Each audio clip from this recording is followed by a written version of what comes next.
Like, what's this girl, Meghan Markle? Oh, seemed like a nice lady. Just complaining. I was like, didn't she hit the light skin lottery? Hit the fucking light skin lottery and still going on complaining. Oh my gosh, I work so hard and Trying to be a victim. But seriously, it's gotta sell the mommy lifestyle. And it's gotta be all about me. But not seem like it's all about me. In California, we're just a regular couple living close to Oprah and far from the paparazzi. Ooh. But not too far.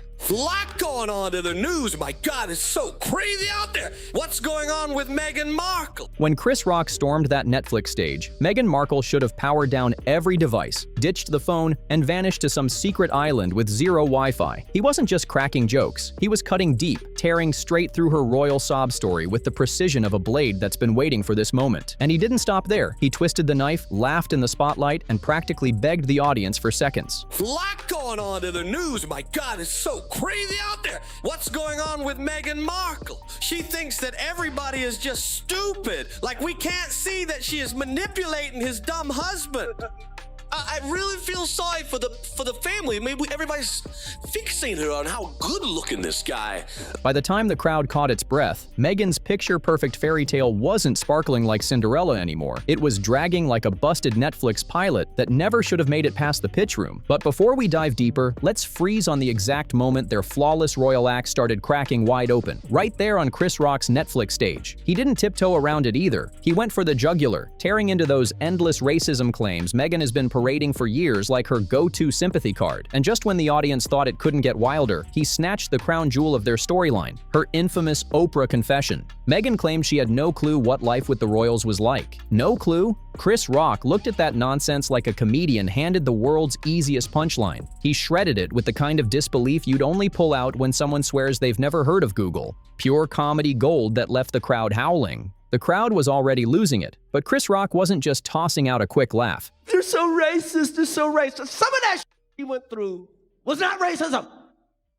It was just some in-law. Sometimes it's just some in-law. Because she's complaining, I'm like, what the f you talking about? He was setting up a trap, smooth and calculated. He played along with Meghan's "I didn't know" fairy tale, smiling like he actually bought the act. And just when it looked like he was nodding in agreement, he snapped the jaws shut with a punchline so vicious it sliced her excuse into tiny pieces, sending the whole audience into chaos. But Rock wasn't finished. He circled back for the knockout blow. This time, he went straight for their so-called bombshell, the royal family's alleged skin color concern. And with one razor-sharp observation, he didn't just poke holes in it, he obliterated it completely. The entire claim turned to dust under his words, and for a split second, the room froze in awkward silence, until the laughter came crashing back even louder, like the sound of a verdict being delivered. The takedown was savage, no sugarcoating it. Chris Rock lit the first match, but the fire spread fast, and suddenly every comedian on the planet wanted their swing at Meghan and Harry. Going on Oprah, I didn't know. I had no idea how racist they were. It's the royal family. You didn't Google these motherfuckers? What the fuck is she talking about? She didn't know. The shots were flying from all sides, each joke cutting deeper than the last, turning their royal drama into a full-blown comedy beatdown.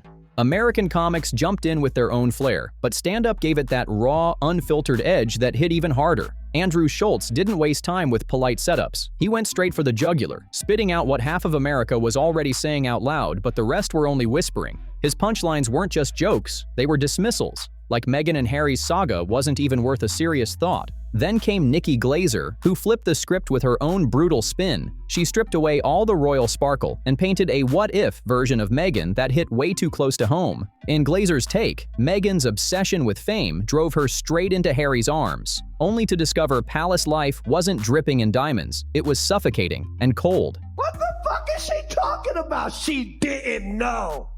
The fuck? It's the royal family. They're the original racists.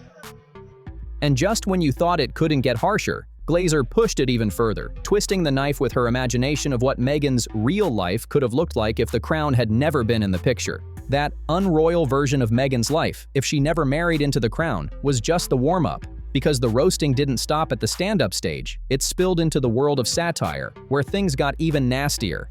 Animated shows like The Prince went absolutely ruthless, tearing into their obsession with money and the post-royal cash grab like it was their only job. No, they're so racist. They wanted to know how brown the baby was gonna be. They're so racist. They wanted to know how brown the baby's gonna be. I'm like, that's not racist. Because even black people want to know. If Chris Rock's roast was brutal, the cartoon world was downright merciless. These shows didn't just take little jabs. They dragged Harry and Meghan face first through the mud with zero filter, and audiences couldn't stop laughing. The message was crystal clear. Do something for yourselves, Harry. Stop living off your family's name. And it didn't end with their wallets. The attacks zoomed straight in on Meghan's image.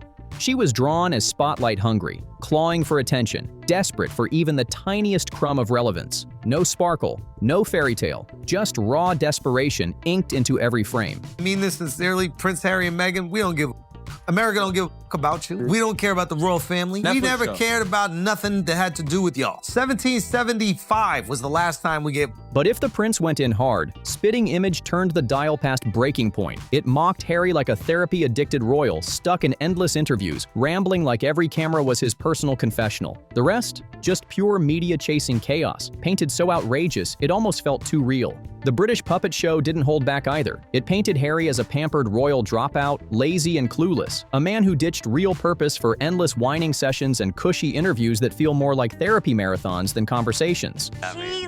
She wants to be famous. She found the guy to make her the most famous in the world, and now she's over there and she's like, oh, this isn't what I thought What's the point of being famous? According to the show, Harry's still addicted to the royal shine he claims he walked away from. They shredded his billion-dollar Netflix deal, mocking it as nothing more than monetizing royal gossip he pretends to rise above. Every punchline hammered the same point. He cut the ties in public but still cashes the checks in private, feeding off the very system he claims ruined him. And Meghan? She didn't escape the flames either. Creators are tearing into her latest cooking show with savage precision.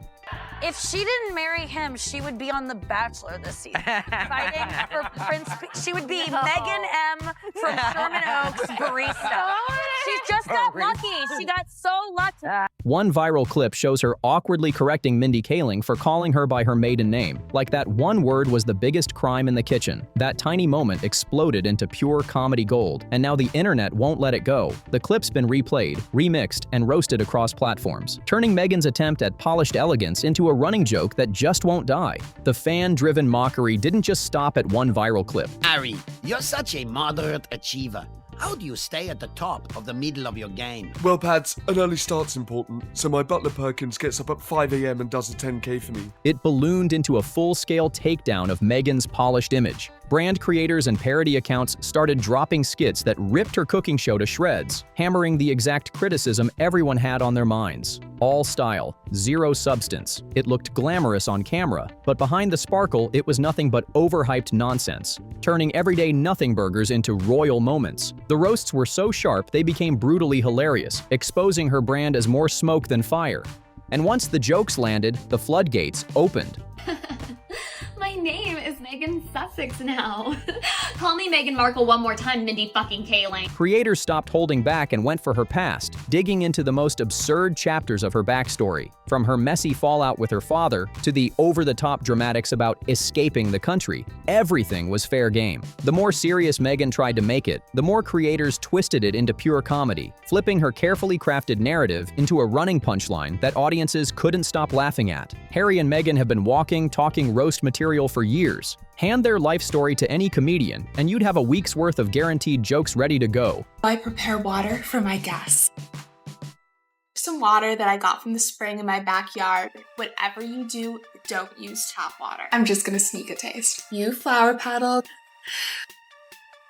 H is always calling water water, and there you have. Comedy giants in America have been eating off their drama non-stop, with late-night hosts spinning their royal mess into primetime fuel that never runs dry. Saturday Night Live even turned it into a recurring sketch, where the awkward dynamic between the brothers got roasted again and again. Harry always branded as the spare, like a permanent label he could never peel off. And here's the kicker. William wasn't just sitting back, quietly taking it. When Harry tried clowning him about his thinning hairline, William clapped back in the coldest way possible. by dragging Meghan's Suits career straight into the spotlight. Any type of flower arranging is just telling a story. What story do you want to tell?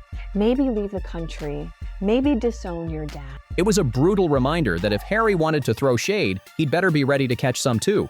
The exchange was comedy gold. Pure, you mock me, I mock you energy. Only this time, the joke wasn't on William. It landed squarely on Harry, and the audience loved every second of it. To really twist the knife, SNL's version of William roasted Meghan's Suits career with a line so savage it had the crowd howling. He joked the show was so dull it could be bottled up and sold as a sleep aid. It was the ultimate clapback, flipping Harry's weak hair jab into a full-on roast that dragged Meghan right into the fire.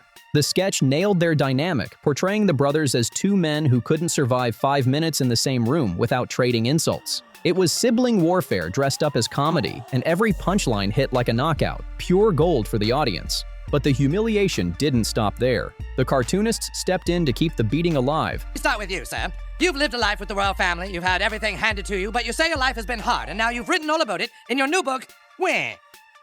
Yes, that's right, friend. You see, my wife and I are totally like, you should write a book because your family's like stupid, and then so are like journalists. And when it comes to animated savagery, no one swings harder than South Park. They dropped an entire episode roasting Harry and Meghan, calling it the Worldwide Privacy Tour. A brutal takedown of Meghan's biggest contradiction, demanding privacy while screaming for attention in the loudest way possible. And they didn't let Harry off the hook either. His memoir got shredded as the ramblings of a man born with every privilege, still whining like he's the planet's biggest victim. The mockery was relentless, leaving both of them looking smaller than ever. South Park turned Harry and Meghan's pity party into a full-blown running gag. Meghan was portrayed as the self-declared boss woman, shamelessly chasing every spotlight she could find, while Harry lagged behind, dragging his never-ending list of grievances like emotional luggage he just couldn't drop. And then came the knockout moment, the kind only South Park knows how to deliver. Meghan's cartoon self slipped out a single casual line that ripped the mask clean off. In seconds, they exposed the glaring gap between her carefully crafted "we just want a normal life" image and her non-stop hunger for fame. It was pure hypocrisy, plated and served with that savage South Park flavor audiences crave. But it didn't stop there. In this normal life, they kept trying to sell. Sir, your millions from Netflix for no one knows what. Put it with the rest of them. Babe, time to do our daily $250,000 sponsored Instagram post for Del Taco. Family Guy came crashing in to tear it down even further. Together, the animated giants created what felt like a tag team royal reality show gone wrong. With every episode and every skit, Harry and Meghan's contradictions were paraded in the spotlight, leaving their so-called brand as nothing more than a never-ending punchline. It almost felt more real than real life when Family Guy slid Harry's own truths into the script. The episode twisted his words into razor-sharp punchlines, painting him as a man who just can't help himself, constantly spilling enough drama to keep the ridicule alive forever. Even in cartoon form, Harry couldn't outrun the mockery, and that's what made it sting the most. It showed everyone exactly why the jokes never stop, and probably never will. And if you're still watching this breakdown, don't forget to hit that like button, smash subscribe for more, and I'll catch you in the next one.